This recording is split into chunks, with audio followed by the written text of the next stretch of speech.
Buenas tardes, yo soy Iñaki Abad. La verdad es que a mí se me hace como muy extraño presentar una actividad de esta manera. La primera reflexión, así como que viendo esta especie de nueva virtualidad, nuevo lugar de encuentro, es que la cultura, como el agua o como todo aquello que es vital, que es lo que nos hace más o menos humanos, da siempre con el camino para encontrarnos. De una forma o de otro, lo que está pasando en este momento donde todo se cierra, donde nos clausuramos casi a nosotros mismos, al final nos estamos encontrando en un lugar como este, como la virtualidad, alrededor de la palabra, en este caso la palabra en español, y con dos grandes personas, lo cual es una alegría inmensa, ¿no? Porque son dos escritores excepcionales, y tenerlos aquí, aunque sea en esta virtualidad, pues es realmente un placer. Por un lado está Rosa. Presentar a Rosa es así un poquitín como así, vamos, tendríamos que dedicarle casi otra videoconferencia, ¿no? Así, porque soy vieja ya y he hecho mucho. No, porque yo te leo, fíjate, te leo desde Crónica del Desamor. Uf, o sea, pues eso. Imagínate, hace la semana pasada, como quien dice. 41 años. Sí. ¿Qué fue? En el 79, ¿no, Rosa? Ajá, sí, 79.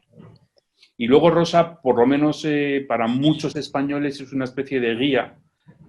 Todos los domingos en la columna que tiene en el País, lo cual, pues bueno, viene a demostrar su generosidad y su compromiso con la sociedad en la que vivimos y sobre todo con los problemas que tenemos. Y luego, por otro lado, pues tenemos a José Manuel Fajardo, escritor también, novelista, gran colaborador del Instituto Cervantes de Lisboa, la ciudad donde vive, y también yo le leo desde El Converso. Yo creo que fue la primera novela, aunque habías escrito otra antes, ¿no? Sí, había escrito Carta al fin del mundo. Eso es, la carta. Que esa la presentamos en Italia, yo creo, si no me equivoco. Sí, bueno, es que aquí ya lo nuestro ya no viene de tan lejos como Rosa, que nos conocimos, acuérdate, Rosa, hace 41 años cuando publicaste cuando éramos Crónica del Desamor. Así que contigo, Iñaki, no son tantos, pero son muchos ya también. Son también muchos. Y bueno, y la excusa para estar aquí juntos es hablar sobre la ficción. Van a hablar ellos y, si os parece, lo que vamos a silenciar son todos los micrófonos para que dejarles hablar a ellos, y luego pues abrimos los micrófonos y podemos continuar la conversación durante otro poco más de tiempo. Entonces yo ahora mismo me callo, me autosilencio y nada, la palabra a José Manuel. Bueno, pues lo primero de todo, muchísimas gracias por estar aquí. No solo que aquí es en todas partes, es una especie de panteísmo, panhumanismo. Estamos todos por todos lados aquí reunidos en este espacio virtual. Es un gusto que en estos momentos tan difíciles haya tantas personas que ven en la literatura y en la cultura un agarradero, algo que les está ayudando a vivir y a salir adelante. Y en el fondo de eso es de lo que va a tratar esta conversación, ¿no? Que tiene como título Hambre de ficciones, ¿no? Esa hambre por las narraciones, por la imaginación, por la fantasía, por las historias inventadas que nos acompaña desde siempre y que yo diría que nos acompaña de una manera mucho más asidua incluso a la que nos damos cuenta, porque si hablamos de ficciones no circunscritas solamente a la literatura, sino de las ficciones en nuestra vida, pues yo creo que nos damos cuenta que estamos realmente rodeados de ficciones continuamente, ¿no? O sea, para empezar, la televisión. Es decir, a través de la televisión nos llega una cantidad de ficción verdaderamente impresionante. Y obviamente ese es el gran terreno, es un terreno de la literatura, de la escritura, que en el que Rosa ha demostrado no solamente sus artes, sino también su capacidad de reflexionar sobre ello, ¿no? Porque hay un libro, a mí siempre en este tipo de conversaciones me gusta mucho sacar libros, porque ¿de qué hablamos? Hablamos de libros, ¿verdad? Bueno, pues hay un libro, La loca de la casa, que es, en realidad es el que está en el origen de esta conversación, ¿no? Es un libro sobre la ficción, es un libro sobre la literatura y sobre la ficción directamente, ¿no? Así que yo creo que hay pocas personas que se me puedan ocurrir más autorizadas para hablar de este tema que Rosa, así que va a ser un gusto que podamos hablar entre todos. Sí, decir solamente, insistir en el tema de los micrófonos porque se produce una interferencia. Cuando están los micrófonos abiertos, a veces se oyen ecos y reverberaciones y es difícil. Entonces yo agradeceré muchísimo si mantienen los micrófonos desconectados hasta que entremos en turno de palabra, ¿no? Entonces, yo creo que podríamos empezar, Rosa, citándote a ti, si no te importa. Y citando una frase de La loca de la casa, ¿no? En ella dices, nuestra identidad reside en la memoria, en el relato de nuestra biografía. Por consiguiente, podríamos deducir que los humanos somos, por encima de todo, novelistas, autores de una única novela cuya escritura nos lleva toda la existencia y en la que nos reservamos el papel protagonista. Entonces, bueno, me parece una definición perfecta de lo que es la identidad y esa idea de la novela. Entonces si la memoria es quien nos arma, ¿no? Lo primero que habría que preguntarse es cuál es el papel de la ficción en la memoria, ¿no? Pues sí. Bueno, qué bien. Estoy encantada de estar con vosotros por estas vías. Me encantan las lindezas que habéis dicho los dos, Iñaki y José Manuel. Debo decir, para los que no conozcáis a Iñaki Abad, que él es también novelista y un novelista además súper interesante, o sea que él ese se lo guarda siempre muy, muy modestamente. En cuanto a Fajardo, pues Fajardo es monumental, os recomiendo también todas sus novelas. Mi nombre es Jamaica, que es la última, es absolutamente maravillosa. Digo, mi nombre es Jamaica. Se me ha ido, ¿cómo se llama? La de tu maravilloso... La última, la del que se enloquece. Pon tú, se te ha cerrado el micrófono, no se te oye. José Manuel, no se te oye. Sí, sí, no, en mi nombre es Jamaica, está bien. No era la última, se llamaba Mi nombre es Jamaica, por fin. Claro, es que la cambiaste. Sí. La cambiaste. Pero se llamaba, al final quedó en Mi nombre es Jamaica. Al final lo que pasa también, para que nos estén oyendo, es que Rosa y yo muchas veces nos leemos los textos en manuscrito antes de que publiquemos los libros. Sí. Entonces tenemos una lectura y a veces tenemos, como los libros cambian de formas y de títulos en muchas ocasiones, pues a veces pasan estas cosas. Cuando tú lo leíste, es absolutamente monumental, de verdad. O sea, es una novela espectacular. Y estaba escuchando lo que decíais, ¿no? Y ahora vamos a lo de la mentira de la memoria. Pero que es verdad que necesario es... Acabo de escribir un artículo de esos del suplemento que tardan 15 días en publicarse y lo escribí ayer, pero saldrá dentro de 2 semanas, justamente sobre eso, sobre la necesidad, lo importantísimo que es el arte, que es la cultura para los seres humanos, ¿no? Siempre cito una frase que me parece extraordinaria y que para mí fue como una revelación, que es del pintor Josh Brack, que decía que el arte es una herida hecha luz. Y efectivamente, ¿qué podemos hacer con las heridas de la vida, que son inevitables, sin intentar convertirlas en luz para que no nos destruyan, ¿no? Y esa luz es la del arte y es la que nos permite seguir viviendo, ¿no? Y estaba estos días, os voy a recomendar además algo, me llegó dentro de este torrente, ¿no? de contenidos audiovisuales que llegan por las redes estos días, me llegó un vídeo de 4 minutos 37 segundos del ballet, no sé si alguno lo ha visto, del ballet de la Ópera de París. Sí, es hermosísimo. Bueno, es una cosa Entonces, están desde sus casas estos chavales, ¿no? Chicos y chicas, jóvenes, guapos y maravillosos y con los cuerpos esos torturados hasta conseguir esa maravilla que hacen los bailarines clásicos, ¿no? Entonces, bailan en sus casas cada uno la maravillosa danza de los caballeros del ballet Romeo y Julieta de Prokofiev, que es esa que es maravillosa y amenazadora. Es tan, taran, taran, taran, taran, taran, taran, taran, taran, esa. Y es tan sobrecogedor el vídeo.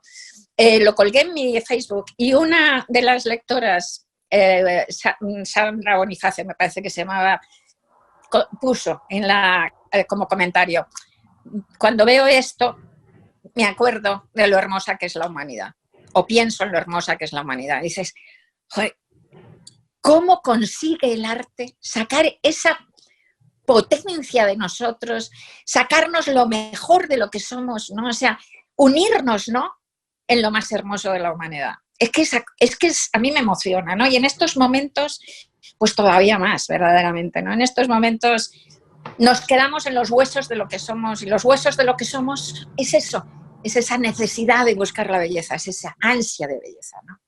De esa belleza que da una justificación al dolor y al horror, ¿no? Yo sé que escribo para darle al mal y al dolor un sentido que en realidad sé que no tienen, pero sin eso, escribo por eso, pero leo por eso, fundamentalmente, más que primero los escritores somos lectores, ¿no?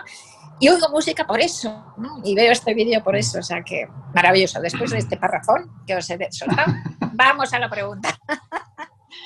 Bueno, la pregunta. La memoria es una ficción total, ¿no? O sea, creemos que nos acordamos de las cosas, pero en realidad lo que recordamos es un cuento que nos contamos a nosotros mismos, y además es un cuento en construcción, es un cuento que vamos cambiando a lo largo de nuestra vida. Lo que yo recuerdo hoy de mi infancia no es lo que recordaba hace 20 años, y probablemente dentro de un tiempo lo cambiaré también. Y muchas veces, como seguro que os ha pasado a todos vosotros, pues tengo un hermano mayor que yo, y a veces hemos hablado montones de veces, como se hace con los hermanos, de cosas que hemos vivido en la infancia los dos, ¿no? Algún momento, una tarde, cualquier circunstancia. Y bueno, os aseguro que los padres de mi hermano no son mis padres, porque no tienen nada que ver con el recuerdo que yo tengo de mis padres, ni la casa de mi infancia, ni lo que sucedía en casa, nada. O sea que todos intentamos con nuestra imaginación, que eso es de lo que trata La loca de la casa, ¿no? De ese poder de la imaginación para salvarnos la vida. Pues intentamos dar una apariencia de orden al caos de la vida, ¿no? Entonces, ordenamos esa memoria para darle un sentido, ¿no? Y sin esa imaginación que le da esa apariencia de orden al caos, pues la vida sería inhabitable, ¿no? Sería puro ruido y furia, como decía Shakespeare. Claro. Lo que me parece que es particularmente interesante sobre la memoria es que nosotros en realidad, la memoria, cuando evocamos un hecho, no evocamos el primer recuerdo de ese hecho. Se corta. A ver, vuélvelo a repetir, corazón, que yo te he oído cortado. Sí. Que la memoria... Cuando recordamos un hecho, un acontecimiento, cuando tenemos un recuerdo, sí, no recordamos el primer recuerdo que grabó nuestra memoria, sino que nuestra memoria cíclicamente va sobreponiendo al primer recuerdo posteriores recuerdos del recuerdo. Sería un poco como decirlo, como estas cadenas en las que tú hablas al oído de una persona y le dices una frase y después esa persona la repite al oído de otra persona y ya modifica algún pequeño elemento, y si eso lo repites 100 o 200 veces, 200 personas, al final la frase final se parece muy poco a la frase primera, porque ha ido transformándose en cada una de las versiones que se han ido dando de ella, ¿no? Entonces, nuestra memoria funciona de esa manera. Tenemos una primera impresión que queda y después, cuando recordamos, hacemos un relato a partir de esa primera impresión, pero ya lo que queda en nuestra memoria es el relato de esa impresión, no la impresión misma, ¿no? Entonces, ese mecanismo, que es un mecanismo súper interesante, yo creo que es el que introduce ese elemento de ficción o de invención dentro de la memoria, ¿no? Es decir, porque la va cambiando. Lo que pasa es que muchas veces, claro, hay auténticos tergiversadores de la memoria, profesionales que lo que hacen es lo que hacen es inventarse las cosas directamente, digamos, por alguna razón. Fíjate, estamos hablando de libros y tengo por aquí un libro de un escritor que me gusta particularmente, José Eduardo Agualusa. Tiene un libro que se llama El vendedor de pasados, ¿no? Entonces, el vendedor de pasados es una novela en la cual un personaje lo que hace es que le fabrica falsos pasados a individuos que necesitan borrar las vidas anteriores y necesitan crearse un pasado, digamos, más presentable del que realmente tienen, ¿no? Eso obviamente es una alteración de la memoria voluntaria, pero involuntariamente todos vamos alterando la realidad de lo que hemos vivido, decíamos, alterando nuestra percepción de la realidad y la vamos sustituyendo por un relato en el que lo ficcional, lo inventado, va ocupando cada vez más espacio, ¿no? Entonces, sí, esto, claro, es... No, además es que yo creo que has puesto el dedo en la llaga de algo muy interesante. El relato es importantísimo. A mí me encanta la neurociencia, ¿no? Y está demostrado que aquel recuerdo, aquello que lo verbalizas, si verbalizas algo y lo cuentas, se fija mucho más en la memoria. Es el relato el que impera, más que lo que ha sucedido, ¿no? Y por eso nos pasa también tanto que a veces creemos que un recuerdo propio hemos vivido algo y en realidad no lo hemos vivido y es algo que nos han contado de niños y que inmediatamente hemos construido la escena, pero a lo mejor fue algo que sucedió antes de que naciéramos. Pero hemos estado ahí, Vamos, o sea, eso. Y luego hay gente que tiene más imaginación y gente que tiene menos imaginación. Todos tenemos imaginación. Esos que dicen yo no tengo ninguna, mentira, todos. La tenemos porque la necesitamos para vivir, como digo, para hacernos esa especie de novela de nuestras vidas. Pero si ya tienes mucha imaginación, entonces ya eres completamente infiable en tus memorias y en tus recuerdos, como me pasa a mí. O sea, es que yo no me fío de mí misma en absoluto. ¿Recuerdo algo?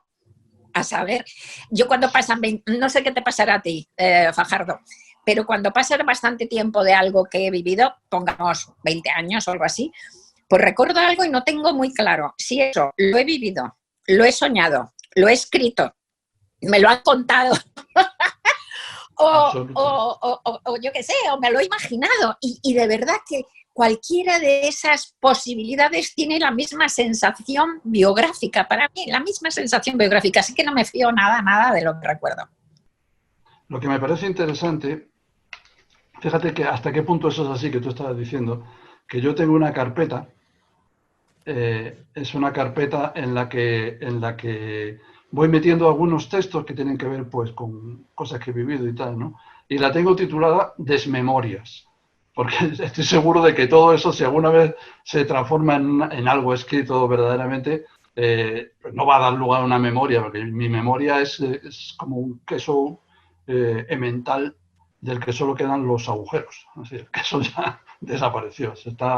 Es una cosa verdaderamente tremenda. Y es cierto que uno acaba por no saber exactamente qué parte de lo que uno recuerda es verdad y qué parte te la estás inventando, ¿no? Y hay veces también, yo creo que eso también es interesante, claro, en la medida en que toda memoria es un relato y uno es el autor de su propia, de la novela de su vida, como tú decías en La loca de la casa, pues en la medida en que eso sucede, hay momentos en que sin tú quererlo vas acomodando el relato a la versión que más te interesa como protagonista de la novela. Es decir, uno tiene tendencia a ser bastante indulgente con uno mismo en su memoria, a presentarse como más listo de lo que era o más, en fin. A veces no, ¿eh? A veces la gente, al contrario, justamente además, como somos un relato, justamente en eso se basan tantas terapias, en cambiar el relato, porque a veces la gente se encierra en un relato súper culposo, un relato, o sea, no siempre terrorífico, nos deja, claro. sí. No siempre nos dejamos el mejor lugar. A veces nos hacemos unas putadas tremendas y nos metemos en una especie de desmemoria muy mala, ¿no? Entonces, pues por eso el psicoanálisis, muchas terapias se basan justamente en cambiar el relato. ¿No? Sigue contando lo que decías y luego cuento una cosa. Sí, pero bueno, yo iba a poner un ejemplo de esas modificaciones de relato. Debe ser que yo soy más narcisista que otros, entonces tengo tendencia, mi memoria tiene tendencia a tratarme mejor de lo que es. Mira, yo durante años, tú te acuerdas que yo escribí una novela hace ya salió en el 2002, una novela que se llama Una belleza convulsa. Sí, maravillosa, una sí. novela que se cuenta un secuestro de un periodista por Terrible, ETA, de ETA, sí. y este hombre está, mientras está secuestrado, pues trata de recordar cosas de su vida, ¿no?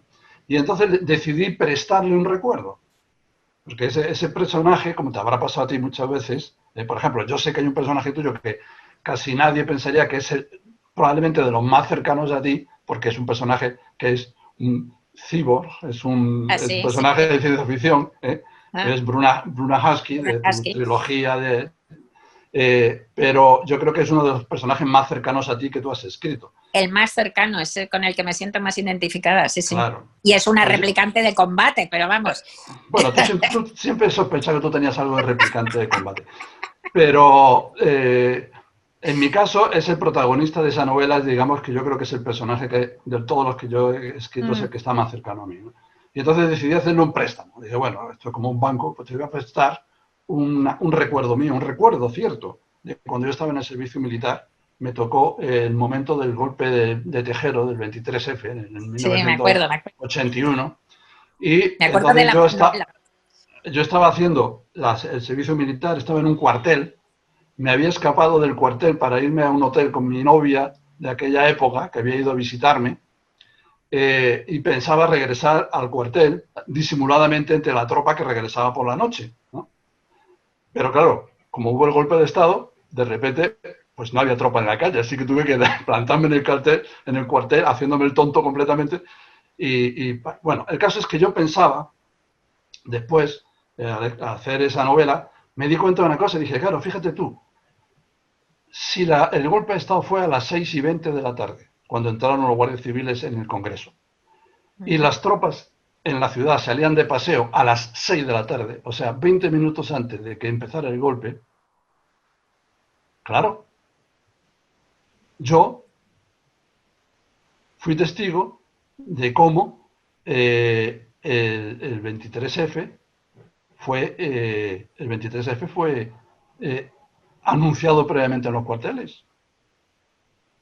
Porque Claro. ¿por qué casualmente ese día no salió la tropa a la calle? Claro. ¿No? Y Sí, sí. entonces yo estaba, y me acordaba que en ese momento yo había estado haciendo unas maniobras militares y nos habían mandado al País Vasco justamente antes del golpe de Estado para hacer ejercicios de toma de pueblos, toma militar de pueblos. Entonces yo ya ahí casé toda mi memoria, dijo, claro, primero nos pusieron estas pruebas militares para preparar el golpe de Estado, después llegó el golpe de Estado, entonces yo en realidad estuve participando, sin darme cuenta, estuve participando como soldado raso en los preparativos de un golpe de Estado. Y entonces así lo escribí en la novela y así lo he contado toda mi vida. Fajardo el Listo se dio cuenta de cómo venían las cosas porque vivió eso. Hasta que cuando estaba documentándome para la novela, estaba escribiendo eso, encontré un viejo cuaderno del servicio militar. Y en el viejo cuaderno yo había ido anotando las cosas que me ocurrían. O sea, eso ya no era memoria, era una cronología anotada, en la que descubrí que la famosa maniobra militar tuvo lugar 4 meses después del golpe de Estado. O sea, yo no Sí, había asistido a nada. Sí. es fenómeno, sí. Pero me he pasado la vida presumiendo por ahí de que yo había sido testigo de los preparativos del golpe de Estado. Entonces, Sí, quiero decir, sí, la sí. vida, después uno, la memoria te la juega y te cambia las fechas, se acomoda al Totalmente. relato. O como dirían en el cine, por necesidades del guión, ¿no? Entonces, el guión, para que el guión quede más bonito, esos ejercicios tenían que haber sido antes del golpe de Estado, ¿no? Bueno, desgraciadamente no fueron así.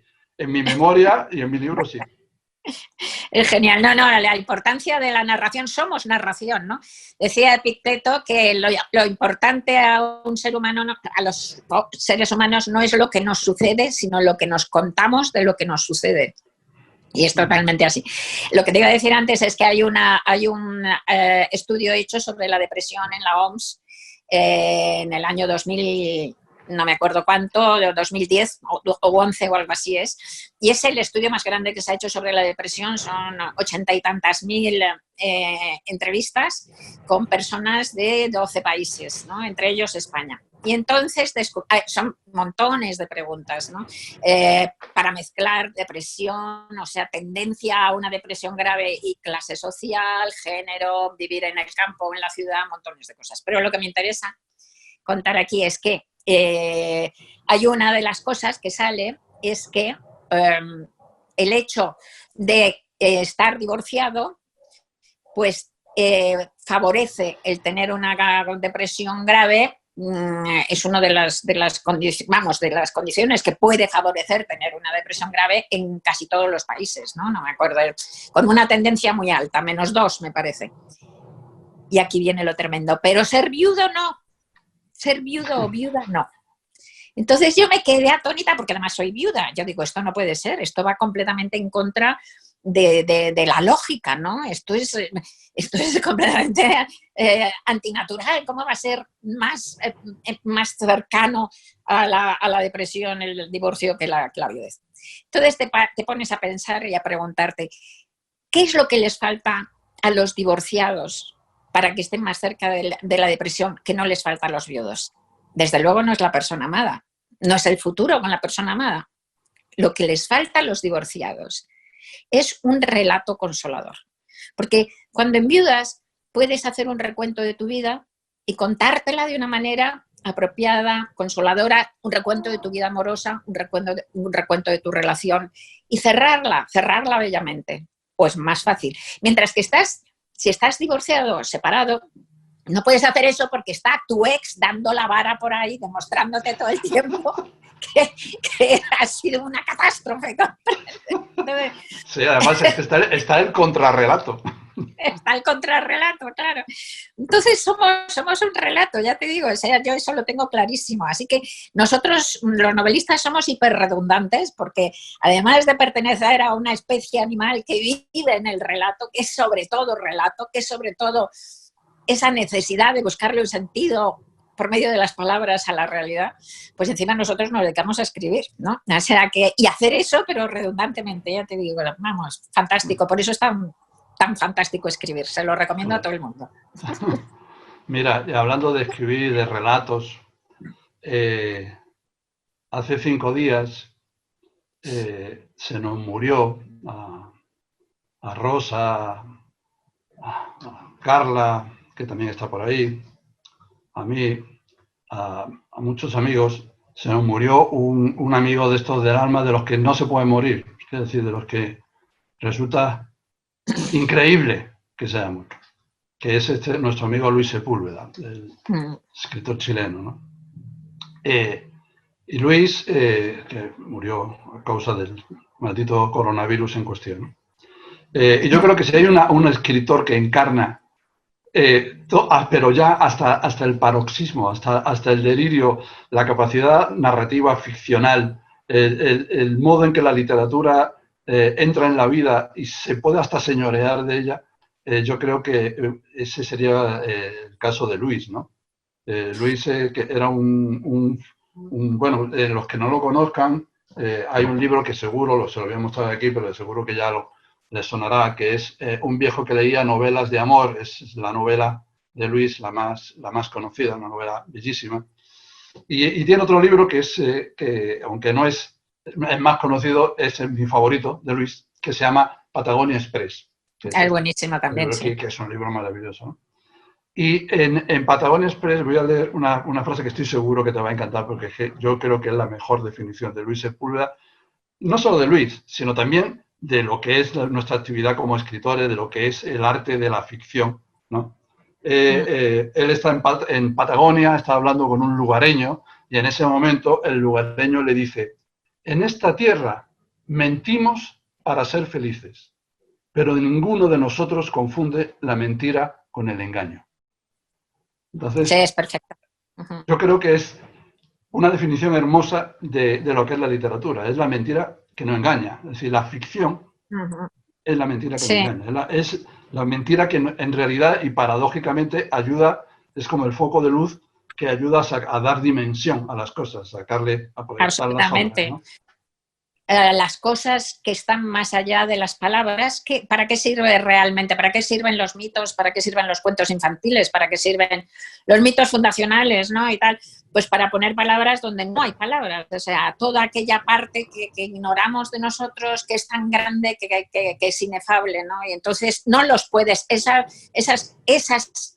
esas zonas de oscuridad que son la base de lo que somos, pues no las puedes atrapar por medio de una palabra ordenada, racional.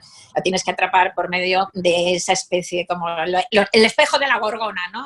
El espejo del relato, el espejo del cuento, el espejo del mito. Así que esas mentiras, evidentemente, van al fondo, al corazón de las cosas. Intentan entender simbólicamente lo que somos, ¿no? Eso está clarísimo, ¿no? Y estabas hablando, mientras estaba hablando antes también de todo eso, de cómo mentimos, nuestra memoria es tan mentirosa y cómo los que tenemos imaginación no somos fiables, me estaba acordando todo el rato de Lucho, porque, como tú bien dices, era de una exuberancia creativa, imaginativa, y verbalmente era un narrador oral formidable. Y no había solución de continuidad, en efecto, entre sus historias, que si hay alguien aquí que no le haya leído, yo ruego que lo leáis, porque de verdad que es un escritorazo descomunal. Y leed Un viejo si no habéis leído nada, porque es imposible que no guste esa novela. Un viejo que leía novelas de amor, sí. Es imposible que no guste, ¿no? Entonces... Pero había una continuidad, efectivamente, entre sus historias, que además son, no en vano ha escrito muchos libros que podrían ser como juveniles, aunque te los lees con edad y te siguen encantando, pero que esos libros, como decían en la portada, de 8 a 88 años, no es verdad, pero porque tiene como esa dimensión de lo que he dicho antes, del mito básico, ¿no? De buscar las palabras primeras. La fábula, era un fabulador. Fabulador, sí. Por eso le va también esa estructura, porque es una estructura de fábula, ¿no? Claro, pero de fábula esencial, de fábula del día de la creación del mundo, cuando empiezas a nombrar las cosas, ese tipo, ¿no? De literatura es la que hacía. Y luego él era igual. O sea, sí. Yo, vamos, es que me troncho cuando pienso en las cosas que me ha contado. Bueno, cosas increíbles. Cosas increíbles, cuando se cayó el avión en mitad de la selva y se pasó en la selva, no sé, perdido el único que sobrevivió al accidente de avión.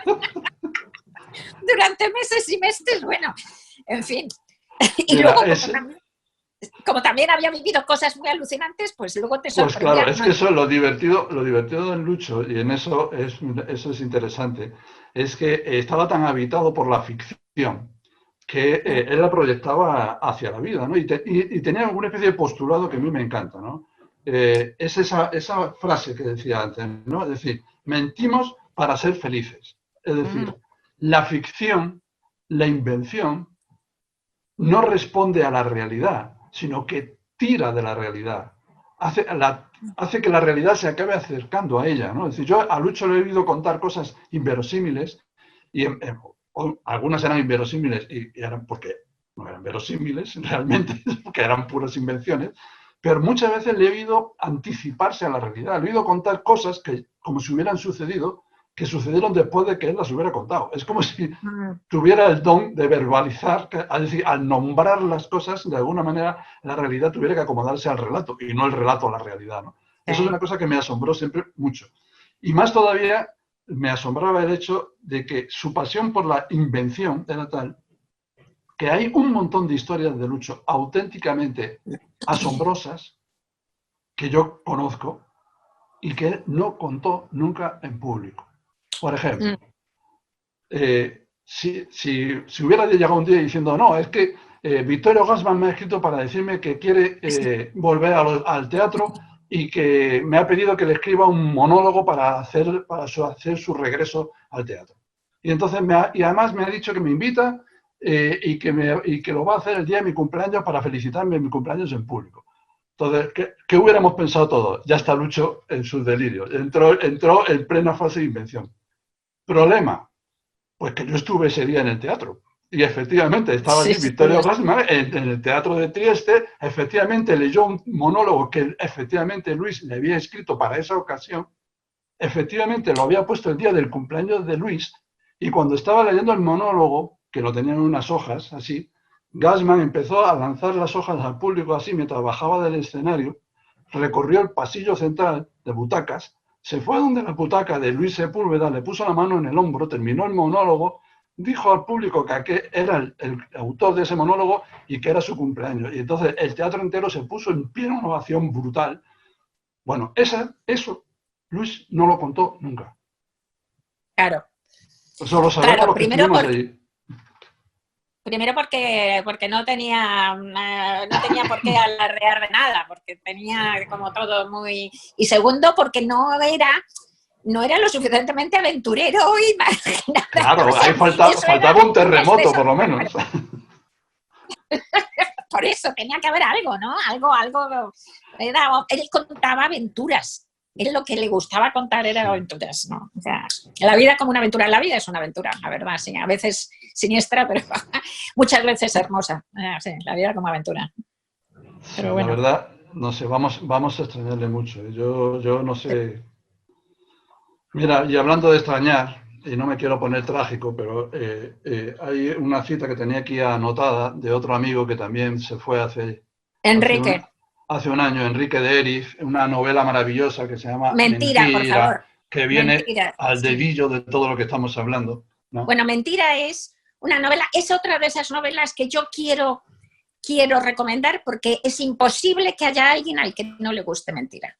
Entonces, y justamente, como veis por ese título, justamente habla de eso, de la necesidad del relato, justamente, exacto. O sea, todo lo que hemos hablado hasta ahora se queda, empalidece, si os leéis Mentira, que os ruego que os la leáis. Aquí en el confinamiento os va a venir muy bien.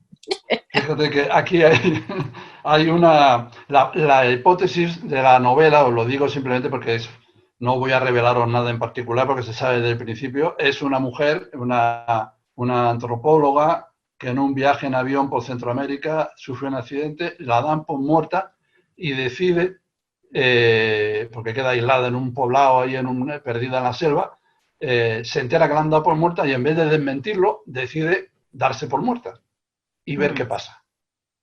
Ver qué pasa con su familia, con sus amigos y con su vida si ella realmente estuviera muerta, ¿no? Esa es la novela, ¿no? Pero hay un momento dado en que una de las hijas de esta mujer, que está muy preocupada con las historias familiares y las mentiras dentro de la memoria de la familia, pues ella siempre está preocupada y está siempre enfadada por eso, ¿no? Porque las historias que les han contado pues no eran verdad, bueno, cosas que nos ha pasado a todos, me imagino, ¿no? Que esos relatos familiares, porque todas las familias tienen un relato de la familia, donde te cuentan quién era el abuelo, qué le pasó, lo de la abuela, porque se pelearon, o se divorciaron, o se volvieron, o viajaron, o sea, y después, y el tío tal, que era tal cosa, y cuando de niño a no sé quién, a tu hermano le pasó tal cosa, o a tu primo se tuvo un accidente que fue culpa de no sé qué, o sea, hay toda una historia, un cuento, hay un relato oficial de quiénes somos como familia, ¿no? Y el relato oficial de esta familia, pues está, ella, la hija, va descubriendo cada vez más mentiras dentro de ese relato oficial y se va poniendo cada vez más nerviosa y cada vez más irritada con él. Y entonces la madre en un momento dado está pensando en eso y dice, no sé si Serena, que se llama la hija, lo va a entender. Se ha pasado la vida luchando contra la ficción como luchan los buenos soldados, obsesionada con detectar su presencia, acosarla, perseguirla, suprimirla. Debo encontrar la manera de explicarle que se confunde de enemigo, que si suprime la ficción, aniquila la vida, que con ella desaparece todo lo que es, todo el amor, todo el deseo. No es tan grave que el pasado sea un invento. Al fin y al cabo, también el futuro lo es, y a nadie le cuesta mucho aceptarlo. Precioso, ¿no? Pues eso, justo lo que estamos diciendo, pero mejor dicho. O sea, perfecto, es que es un novelón, sí, qué horror, sí. Y Enrique jovencísimo, además. Sí, 55 años, eso fue. Sí, sí, pero bueno, no nos vamos a poner...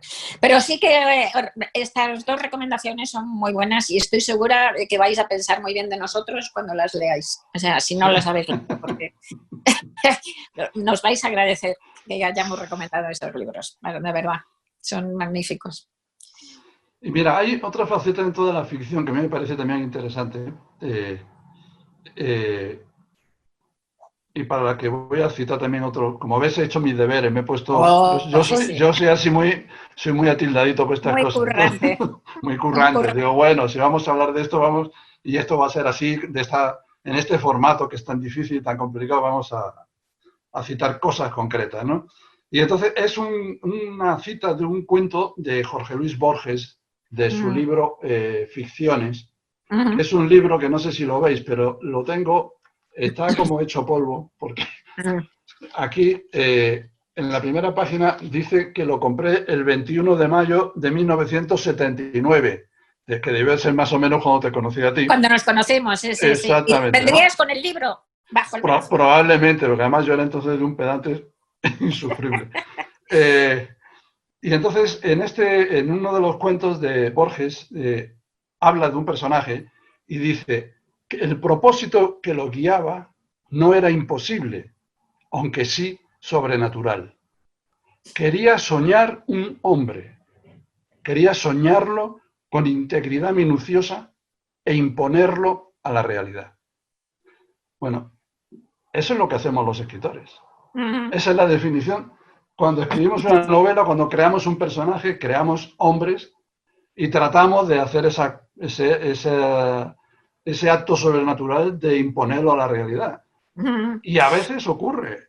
Porque, por ejemplo, yo a veces me digo, yo creo que el Quijote tiene más carne y más hueso que mucha gente que me he cruzado en la vida. Que es un referente en nuestra vida. Cuando tú dices de alguien que es un Quijote, sabes de lo que te están hablando. Pues sí. Es como si fuera, no sé, a veces tengo la sensación de que es alguien que de verdad existió. Es decir, que debería haber una... Bueno, de hecho, Unamuno lo hizo, la biografía del Quijote, ¿no? Es decir, la vida de Don Quijote y Sancho, que escribió Unamuno, en realidad es tratar al personaje como una biografía, como si fuera un ser de carne y hueso, ¿no? Tú, por ejemplo, tú no sientes que alguno de tus personajes están muy cerca de esa corporidad. Pero todos, prácticamente todos. O sea, qué suerte. No, sí, no, pero no para los demás, quiero decir, para mí. Yo no pienso para ti, que... claro. Para mí, estoy hablando sí, de obvio, para mí. Sí, claro. Para mí, para los demás no tengo ni idea, pero es que además yo no tengo la sensación de que yo haya inventado, ¿no? Creado, imaginado un personaje. Más bien, a veces tengo la sensación de que los personajes me imaginan a mí, en el sentido de que yo no los he escogido, ¿no? Aparecen en la cabeza y empiezan a moverse y empiezan a contarme la historia, y es así, es que es así, parece como que me estoy soltando ahí una cosa para que quede bonita, pero lo cierto es que es exactamente así. Y además te tienes que vivir dentro de todos los personajes y son ellos los que te cuentan la historia. Yo creo que un autor maduro es el que tiene la humildad de dejarse contar la historia por sus personajes. ¿Por qué? Porque tiene que tener la humildad de borrar el yo consciente y dejarse contar la historia por el inconsciente, porque en realidad las novelas son sueños que nacen del mismo lugar del inconsciente de donde nacen los sueños nocturnos, ¿no? Así que tú no sabes de lo que estás hablando. En realidad son los personajes que estoy consciente el que te tiene que explicar, ¿no? de qué va la historia. Pero por lo menos para mí, decía Julio Ramón Ribeiro, el peruano, que una novela madura exige la muerte del autor, no es la muerte real, ¿no? Es la muerte metafórica de ese yo consciente, efectivamente, ¿no? Tienes que borrarte y servir como de medium a esos personajes. Y me ha pasado tanto que tienen ellos vida. Ya te digo, si no, no podría escribir novela. Todos para mí tienen vida, desde el primero hasta el último. Todos son personajes, son personas, ¿no? Y me ha pasado tanto que muchas veces, ya sabes, tú bien sabes, Fajardo, que las novelas las escribes un poco en el aliento del protagonista o de la protagonista. Es, digamos, que es la voz principal que te va arrastrando, ¿no? Entonces, de repente, siempre lo digo cuando doy clases de creación, de escritura creativa. Entonces, yo montones de veces he escrito una escena, he escrito un capítulo en donde aparecen otros personajes secundarios y como va el personaje principal contando la historia con esa violencia a veces con la que la cuenta, pues cuando aparecen otros personajes siempre digo a la gente cuando doy clases, en cada uno de esos capítulos y de esas escenas, después de escribirla hay que volver a repasarla toda la escena desde la cabeza de los otros personajes que participan. Y montones de veces ese personaje secundario me ha dicho, esta escena yo no la hago, esto ni de coña. O sea, yo no soy así, yo no voy a responder a lo que quiera este mandón del protagonista, ¿no? Y he tenido que cambiar la escena, porque cada uno de los personajes está vivo para mí. O sea, para mí todos están vivos. Todos, absolutamente todos. Y los pasados son como gente que he conocido y que ya no veo desde hace años, ¿no? Y hay personajes que se me han quedado mucho más cerca. Leola, de Historia del Rey Transparente, es uno de los personajes que también está muy cerca. Después de Bruna Husky es el segundo más cercano, ¿no? Y Bruna Husky está todo el rato, ¿no? Pegada a mí, a mi perra. Pegada a mí y además pues dándome patadas porque quiere que escriba otra novela de ella, que escribiré si no me muero adelante, vamos, pero sí, claro, los personajes pues existen. es interesante, además, y tienen un carácter endiablado porque no se dejan, ¿eh? O sea, yo me acuerdo cuando escribí la de, una vez, El Converso, de la que hablaba antes Iñaki, yo tenía un personaje que era un personaje, no era el principal, era un personaje secundario que se llamaba Jamaica. Maravilloso, el que estoy volando. Entonces yo lo tenía allí y lo tenía para la segunda parte de la novela, le tenía destinado una serie de peripecias y un papel importantísimo en la vida del narrador. Y el barco donde viajaban se mete en una tormenta y a este hombre se le da por subirse al palo mayor a cortar las jarcias para que el velamen no se lleve el barco de por medio. Y en medio de eso, pues al tipo se lo lleva la tempestad. Y entonces cuando yo estaba escribiendo, porque además al escribir pasa eso, ¿no? Que tú, a mí supongo que a ti te pasa igual, que es que a veces escribes que te da la sensación de que no estás escribiendo tú, sino que tienes detrás a alguien que te está dictando un texto ya escrito. Tú eres como solamente una especie de secretario que va tomando nota, ¿no? Y el otro detrás te dice tal.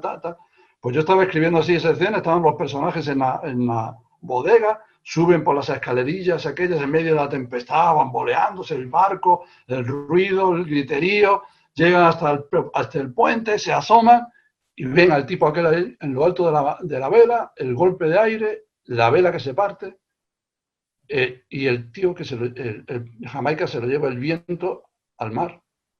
Y ahí dije yo, no, quietos ahí, no. Eso no, porque Jamaica tiene un montón de cosas que hacer en esta novela. Entonces di replay, volví para atrás, volví a escribir la escena, la escribí 3 veces. Las 3 veces Jamaica estaba en lo alto del mástil y se lo llevaba la tempestad. Hasta que comprendí que era el destino de ese hombre. Digo, bueno, pues se acabó. O sea, yo no puedo hacer nada. O sea, porque en ese barco el único que tenía el coraje para subirse ahí, hacer eso, era él. Y si no lo hacía, se hundían. Entonces, una de dos. O los hundo y los mato a todos, o a este se lo lleva la tempestad. Entonces, bueno, pues que sea lo que Dios quiera. Para allá.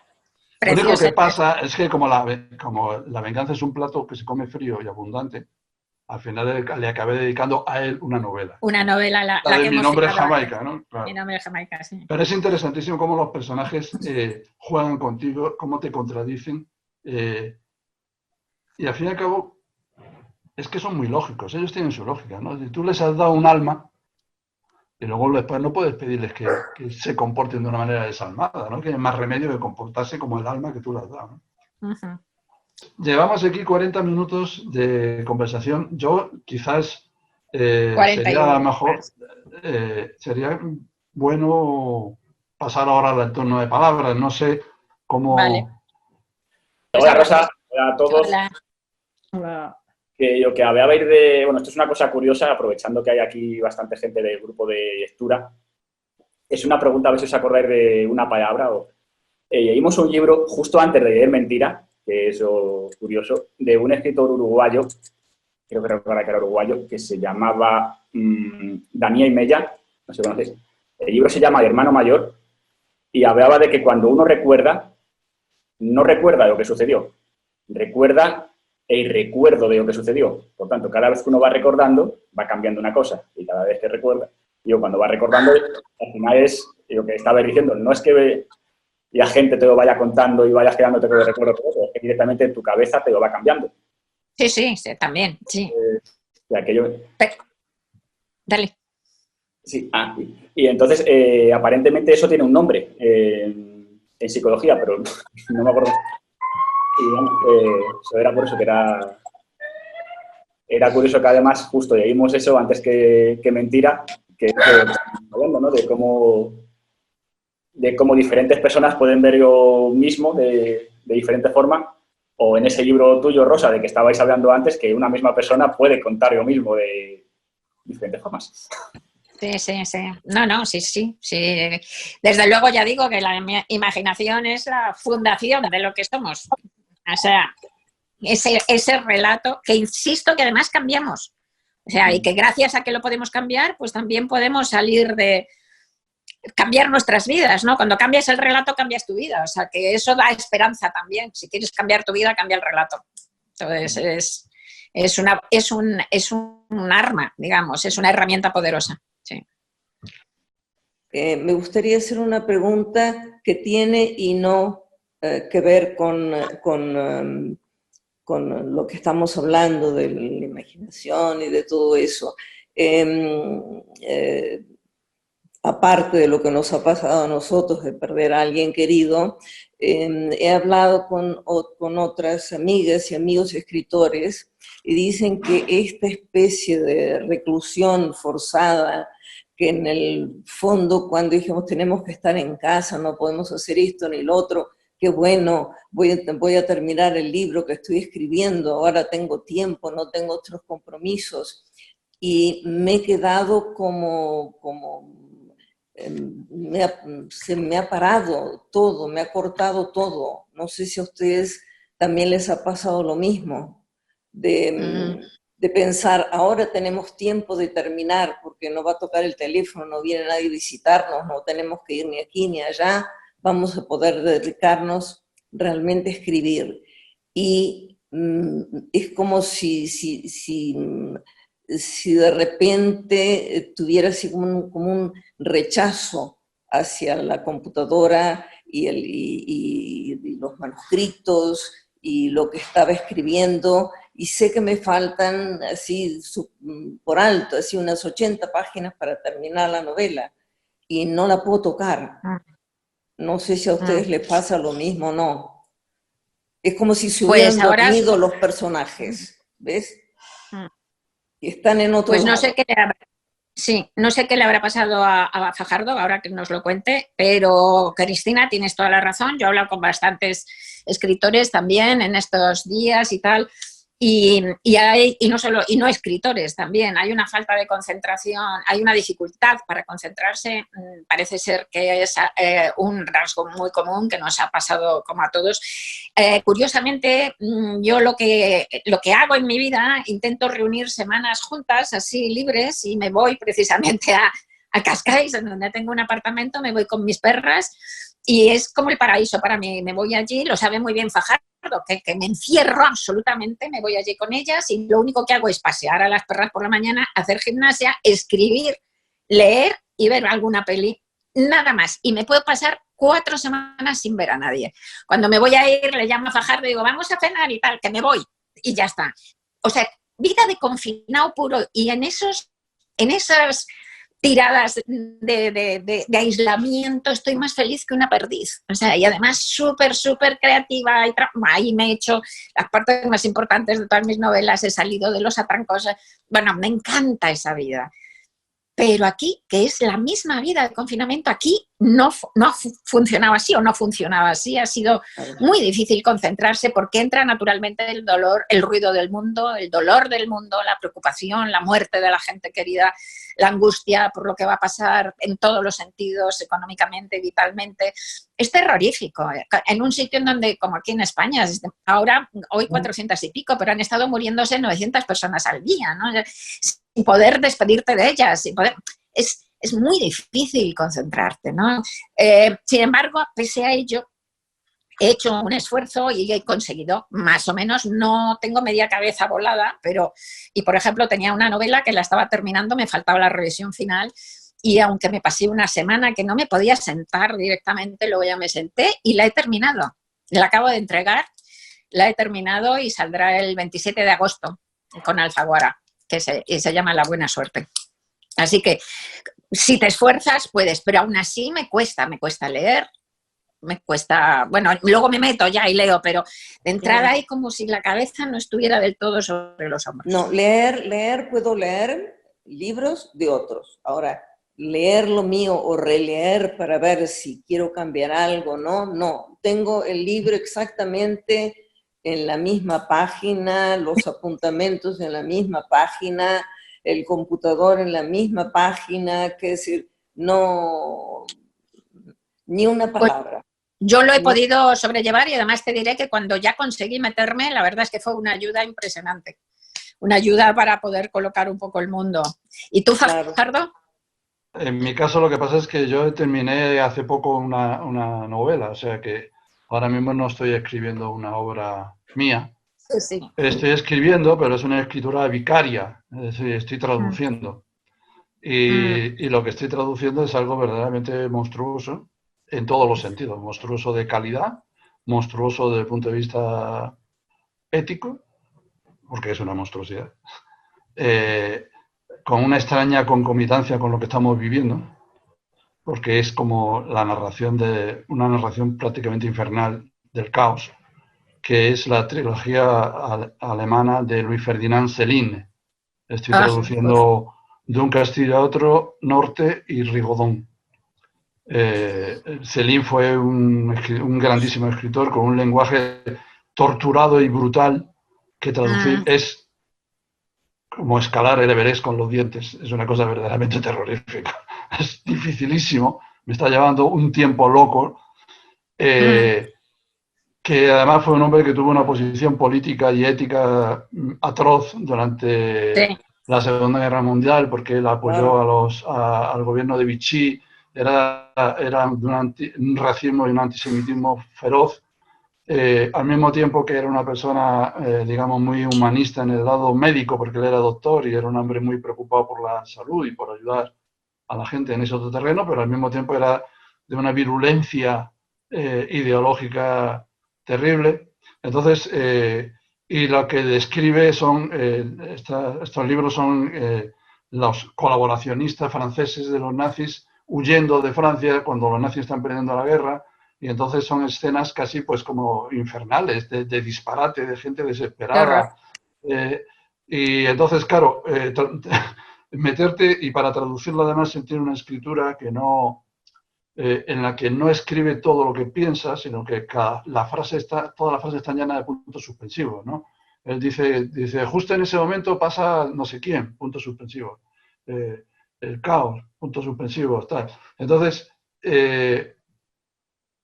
cuando traduces tienes que meterte en la cabeza de este hombre, que es una cabeza donde a uno no le gusta entrar, porque lo que te encuentras en ella no te gusta nada, pero tienes que meterte en su cabeza para seguir su hilo de pensamiento y cuando el texto son como fragmentos, son como flashes de un pensamiento que no está todo dicho. O sea, quiero decir, es una tortura atroz traducir eso. En medio de esto, es a tal punto, es así, que fíjate, a mí me ha hecho un efecto contrario. Estoy escribiendo un texto sobre traducir a Céline en medio de lo que estamos viviendo, porque me provoca unas reflexiones tremendas. Hay como una especie de espejo deforme de la realidad. Y entonces, en ese sentido, pues, mira, a mí sí me ha ayudado a este encierro a trabajar eso, ¿no? O sea, estoy súper concentrado con eso.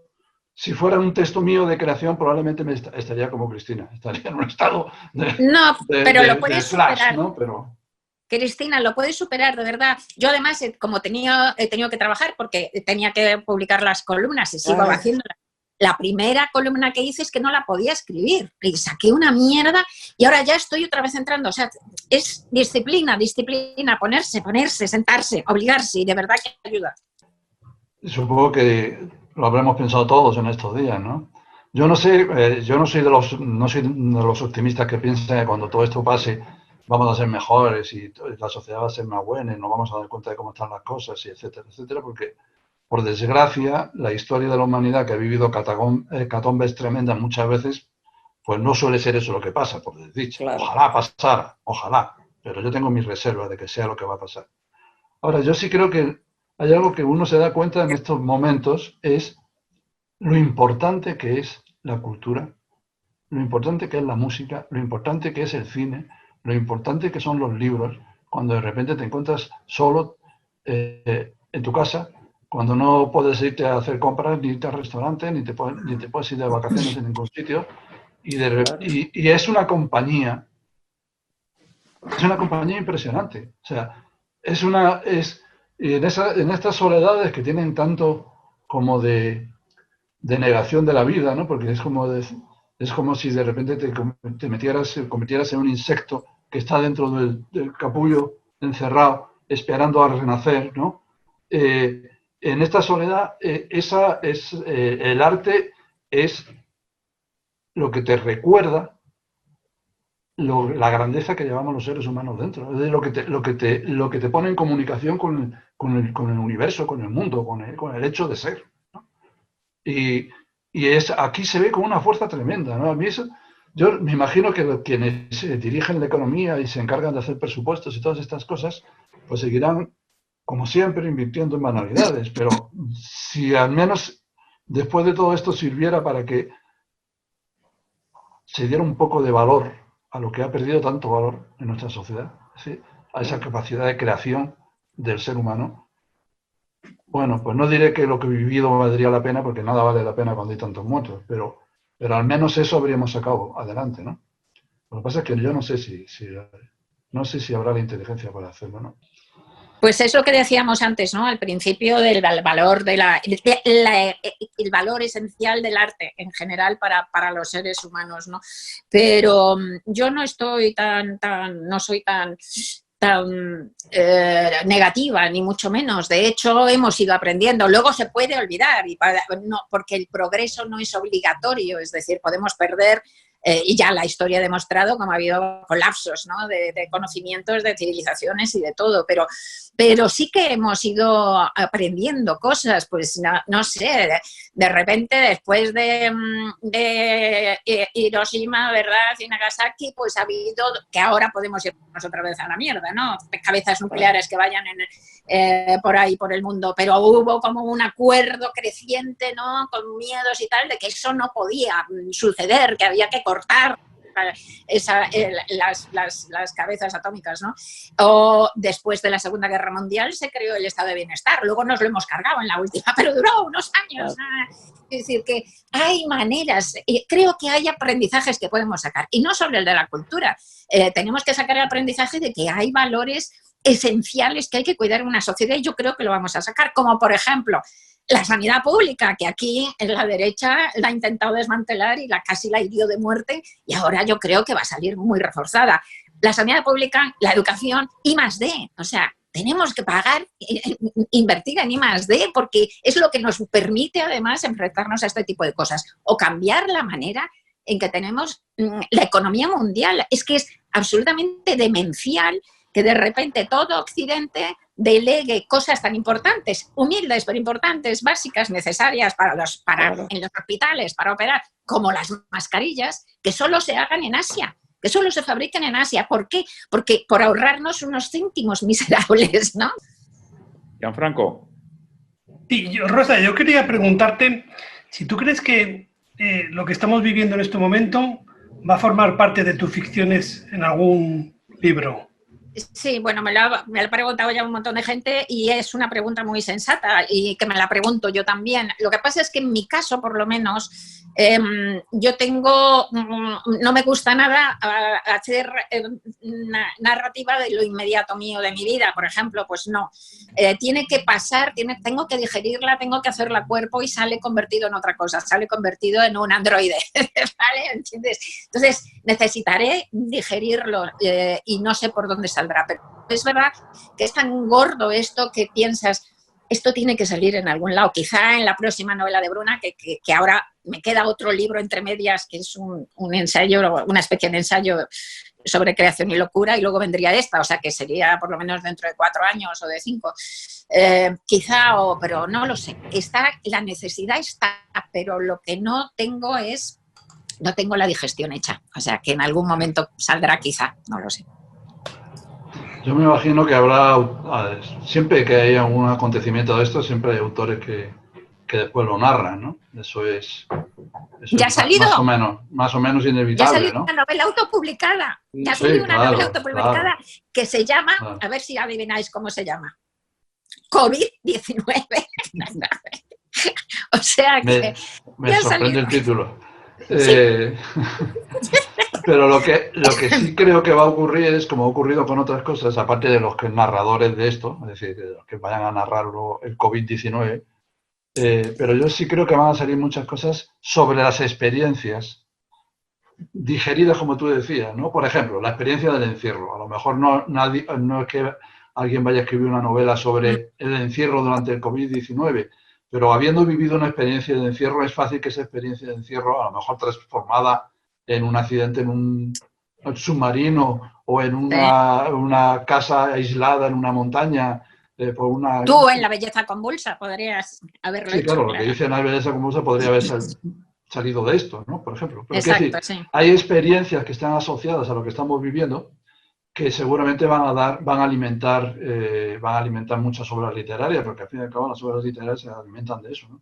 Es decir, no de contar la vida como la viviste, pero sí de trabajar las emociones y las experiencias y Sí, transformarlas, ¿no? Totalmente.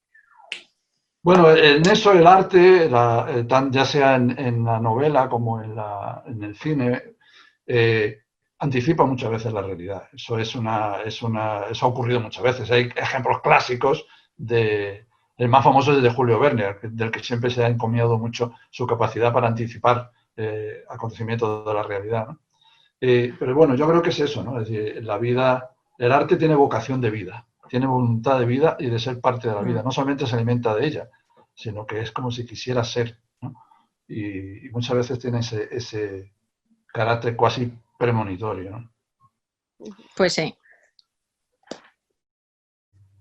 Al final la cultura, hombre, yo no sé si da una respuesta, pero sí que nos hace hacernos cantidad de preguntas y es lo que nos hace humanos, ¿no? Preguntarnos cosas. Desde ese punto de vista, el instituto va a intentar por todos los medios estar ahí, aunque sea en la virtualidad. Iñaki, ¿estás escribiendo tú? Nada. ¿Tú podrías contestar también a eso? Sí. Nada. Nada. Yo estoy completamente bloqueado. Estoy tan sobrepasado por todo, por el trabajo también en el instituto, el pasar todas las clases presenciales online ha supuesto un desgaste tremendo, claro. Tremendo, psicológico, de trabajo. Entonces estoy como no bloqueado, o sea, sobrepasado por la situación. Pues ánimo. De momento, o sea, tomando notas, reflexionando mucho y en estos últimos 10 días, y esto lo comparto con vosotros, le estoy empezando a dar mucha importancia al silencio. O sea, creo que ha habido demasiado ruido. Estoy ahora, eso, un poco en una fase de buscar un poco un silencio, ¿no? Pero bueno. Oye, que muchísimas gracias, que es un placer, que esto lo tenemos que hacer más. Pero la próxima vez, por favor, con un poquitín de alcohol. Esto se supone que es agua. Bueno, también. Bueno, chicos. Oye, chicos, de verdad, gracias. Muchas gracias. A los que estéis tan lejos, que os habéis acercado desde el otro lado del océano y todo, pues gracias especialmente. Bueno, cuidaos y nada. Y a escribir. Muchas gracias. gracias a vosotros.